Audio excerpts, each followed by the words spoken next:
तो life efficiency क्या है? It is defined the ratio of lumen emitter, देखिए it is defined as the ratio of luminous flux to the power input. Luminous flux और power input के बीच के ratio को बोलते हैं lamp efficiency. It is express in lumen या lumen प्रति वाट में इसमें एक्सप्रेस किया जाता है। ल्यूमेन प्रति वाट में इसको एक्सप्रेस किया जाता है। हेलो दीदी बात करता हूँ। इसको ल्यूमेन प्रति वाट में इसको एक्सप्रेस किया जाता है। Lamp efficiency lumen emitted by source wattage of source of light speed height ratio. It is defined as the ratio of, hello conference वाला को ठीक है को, it is defined as the ratio of horizontal distance between two adjacent lamp and the height of lamps from the working plane, ठीक है। देखिए speed light की ratio क्या है? It is defined as the ratio of horizontal distance between two adjacent lamp, दो adjacent lamp के बीच में जो हॉरिजॉन्टल डिस्टेंस होता है of lamps from the working plane, ठीक है। the speed height ratio बराबर horizontal distance between two adjacent lamps, horizontal distance between two adjacent lamp बता height of lamp above working place, height of lamp above working place, height of lamp of above working place। देखिए ये बोल रहा है, देखिए speed height ratio क्या बोल रहा है? देखिए ये लैंप है और दूसरा लैंप है, इसके बीच के जो डिस्टेंस है, इसी के जो डिस्टेंस हॉरिजॉन्टल डिस्टेंस है, इसी डिस्टेंस के बीच के जो रेशियो है इसी को बोला है। देखिए it is defined as the ratio of horizontal distance between two adjacent lamps. It is defined as the ratio of adjacent of two horizontal adjacent lamp and the height of lamps from the working plane। देखिए speed height ratio बराबर क्या है? Horizontal distance between two adjacent lamp, to adjacent lamp मतलब पहला lamp ये मान लेते हैं, ये लैंप पहला है ये दूसरा लैंप है, ठीक है। तो इसके दूसरे दोनों के बीच के डिस्टेंस को क्या बोलते हैं? स्पीड हाइट रेशियो, ठीक है।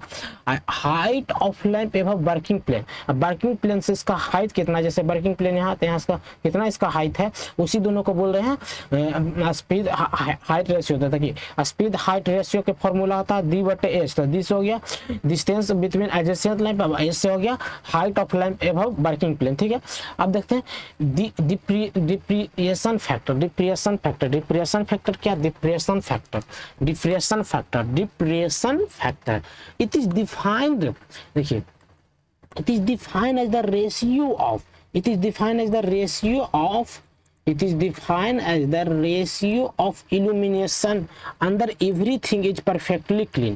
it is defined as the ratio of illumination under everything is perfectly clean to the illumination, ठीक है।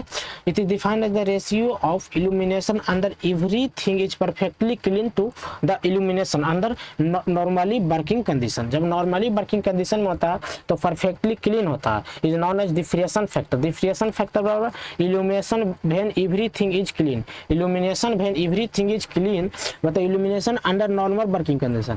डिप्रिएशन फैक्टर क्या है? डिप्रिएशन फैक्टर है it is defined as the ratio of illumination under everything is perfectly clean, it is defined as the ratio of illumination under everything is perfectly clean to the illumination under normally working condition, it is known as the diffraction factor। Depreciation factor बराबर illumination when everything is clean but illumination under normal working condition। it is more than unity, इसका जो मापक होता है ये more than unity होता है, ठीक है। इसका मापक क्या होता है? मोर देन यूनिटी होता है। इसका मापक क्या होता है? It is more than unity, इसका मापक क्या होता है? More than unity. तो डिप्रेशन फैक्टर हो गया कि क्लीन है और नॉर्मल क्लीन के बीच के, देखिए एवरीथिंग इज क्लीन कहते हैं नॉर्मल वर्किंग कंडीशन के बीच के रेशियो को बोलते हैं डिप्रेशन फैक्टर। अब देखते हैं maintenance factor. It is merely reverse of diffraction factor या merely reverse होता है diffraction factor। it is defined as the ratio of illumination under normal working condition to illumination when everything is clean, everything जैसे देखिए it is merely reverse of the diffraction factor का यह क्या होता है? Reverse होता है। it is defined as the ratio of illumination under normal working condition to illumination when everything is clean। the maintenance factor वाला illumination under normal working condition illumination when everything is clean.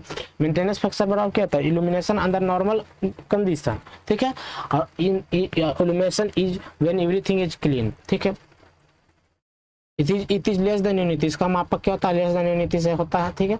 अब देखते हैं specific consumption क्या है? Specific consumption it is the ratio of power input to the source of light. It is the ratio of power input to the source of light to its luminous intensity. It is the ratio of power input to the source of light to its luminous intensity. It is the ratio of power input to the source of light to its luminous intensity.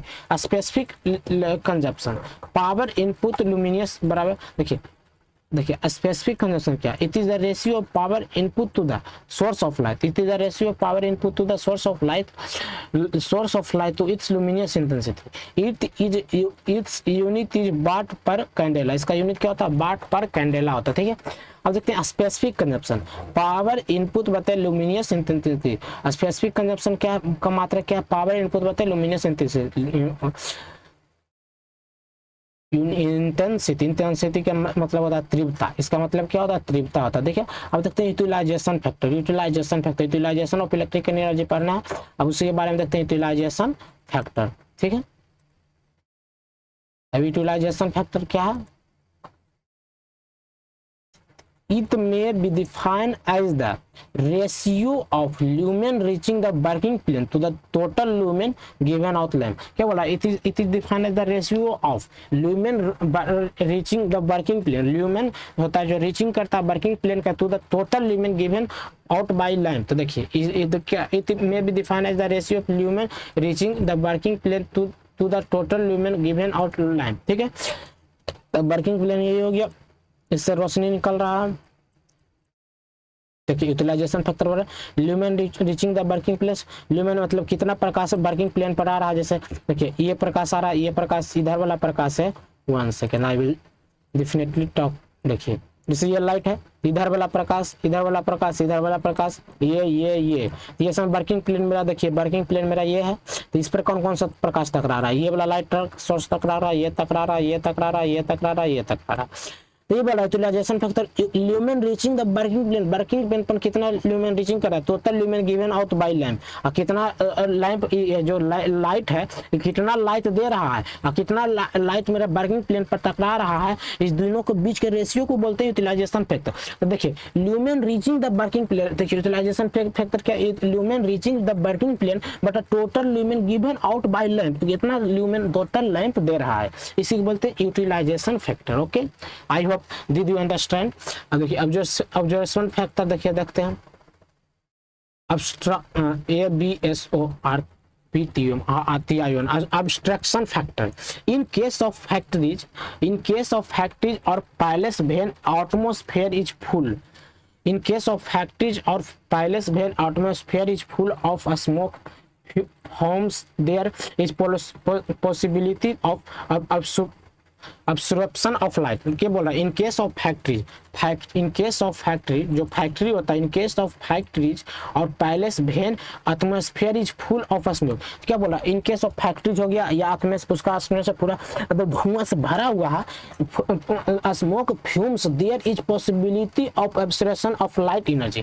क्या बोला, इसमें light energy का अब अति absorption होने का chance रहता है. ठीक है, तो absorption factor net lumen available after absorption, मतलब कितना ल्यूमेन बचा आफ्टर एब्जॉर्प्शन के बाद, मतलब total lumen emitted by source of light, और कितना लाइट सोर्स निकला है. ठीक है, जैसे अति इसका लेते हैं मान सूर्य का. ठीक है, तो देखिए सूर्य है, तो इस सूर्य है. ठीक है, सूर्य नहीं लेते, एक रूम है. ठीक है, रूम बना लेते हैं, क्योंकि सूर्य ज्यादा समझ में उसमें फिर बताएंगे पूरा के बारे में तो ज्यादा लेंदी हो जाएगा, फालतू है. ये रूम है, रूम में पूरा धुआं भरा हुआ है. जब धुआं भरा हुआ है तो रूम में देखिएगा कि लाइट एकदम बहुत कम आएगा धुआं के कारण, क्योंकि धुआं इस प्रकाश को रोकेगा. तो बोला देखिए इन केस ऑफ फैक्ट्रीज और palace when atmosphere is full of smoke, जो उसका वातावरण है वो क्या हो, स्मोक से भरा हुआ हो. कि उसका वातावरण किससे भरा हुआ, स्मोक से भरा हुआ हो. देखिए तो पॉसिबिलिटी ऑप्शन क्या होगा, लाइट को अवशोषित कर लेगा. ठीक है, तो ये ऑब्जर्वेशन फैक्टर निकालने का तरीका, net lumen available after observation, मतलब नेट ल्यूमेन कितना बचल है आफ्टर, मतलब धुआं के से खत्म, धुआं में मतलब खत्म होने के बाद यहाँ पर कितना लाइट पहुंच रहा है, उसको बोलते हैं, वही बोला net light available after observation, मतलब total lumen emitted by source of light. तो कितना एक बल्ब है जो लाइट दिया था, उसमें कितना लाइट धुआं से टकरा के है खराब हो गया और कितना लाइट मेरे पास पहुंचा, इसी दोनों के बीच के रेशियो को बोलते हैं एब्सोर्प्शन फैक्टर। ठीक है, अब देखते हैं ग्लेयर। ग्लेयर क्या, देखिए ग्लेयर क्या, देखिए ग्लेयर, ग्लेयर ओके। देखिए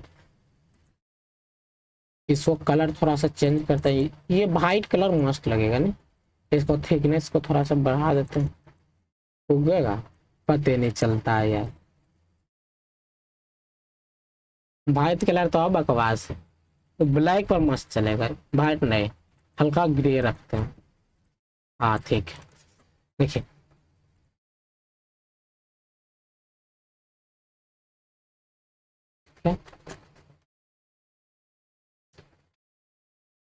देखिए it is a loss of visual performance or this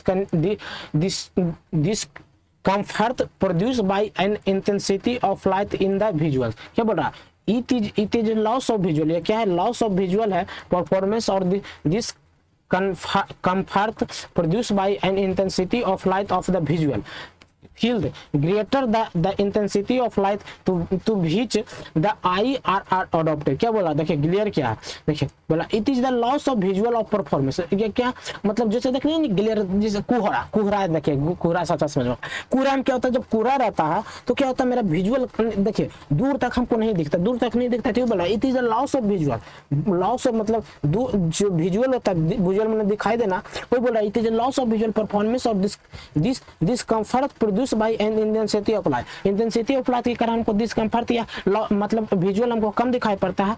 the visual feel greater than the intensity of light to which the eye are adopted. बोल रहा है, देखिए क्या बोल रहा है, the intensity of light in the visual, जो intensity of light होता है इन द विजुअल में, feel greater than the intensity of light to which the eye are adopted, जो आई है, आंख है, वो अडॉप्टेड करता है। Glare is the negative sensation produced by luminous in the visual. क्या बोल रहा है, glare is the negative sensation, जो ग्लेयर है वो negative sensation produce by illuminance in the visual field. देखिए glare cause discomfort and reduce visibility. Glare क्या discomfort करता है, रिड्यूस करता है विजिबिलिटी। कोई बोल रहा है जो कोहरा होता है तो इसका देखिए ल्यूमिनेस बराबर होता है 1 बटे ये तो ग्लेयर समझ में आ गया, आई होप।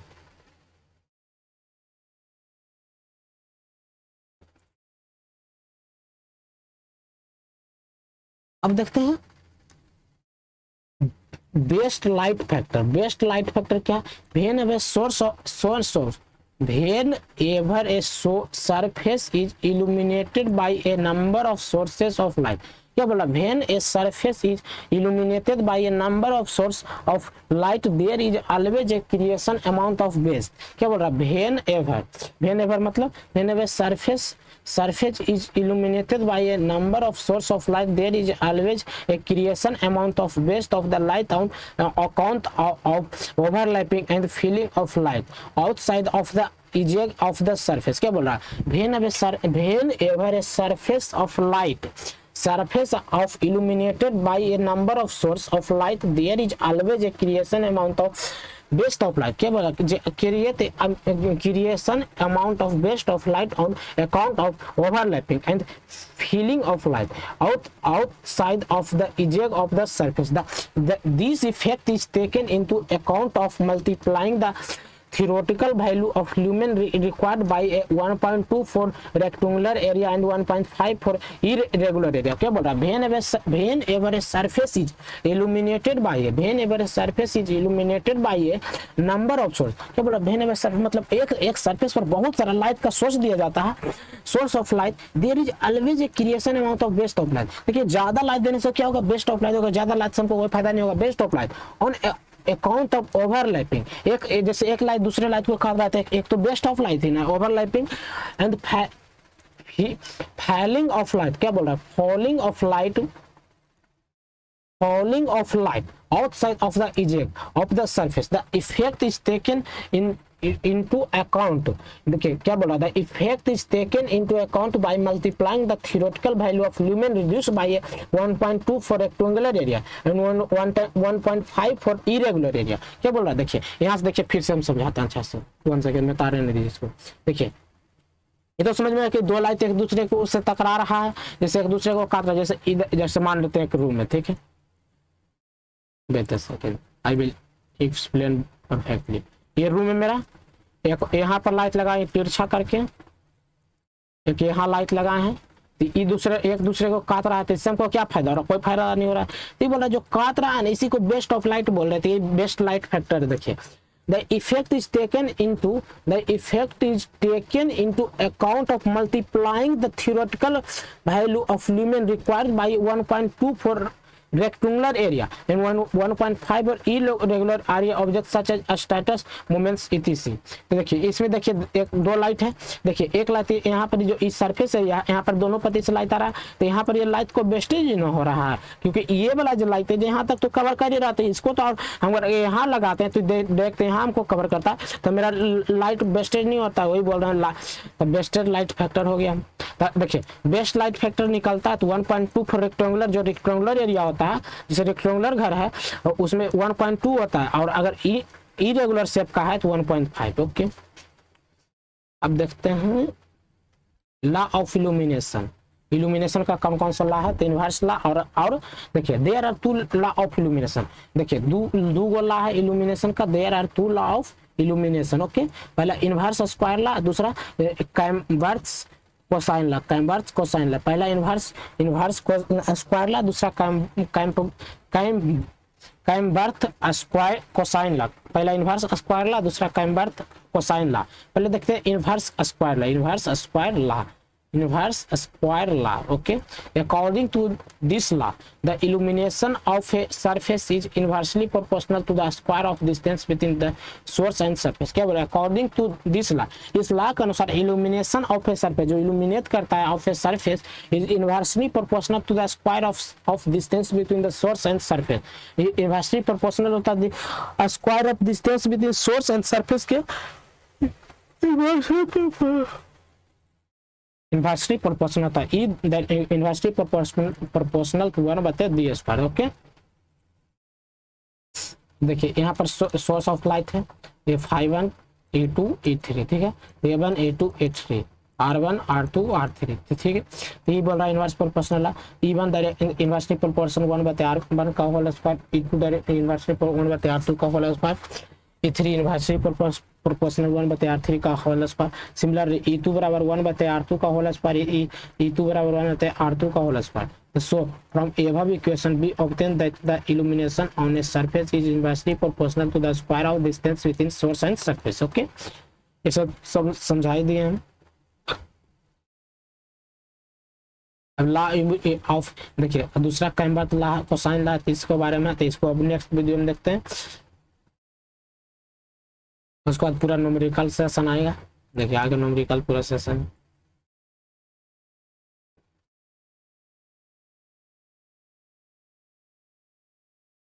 तो आगे हम देखते हैं थोड़ा सा टाइम के बाद।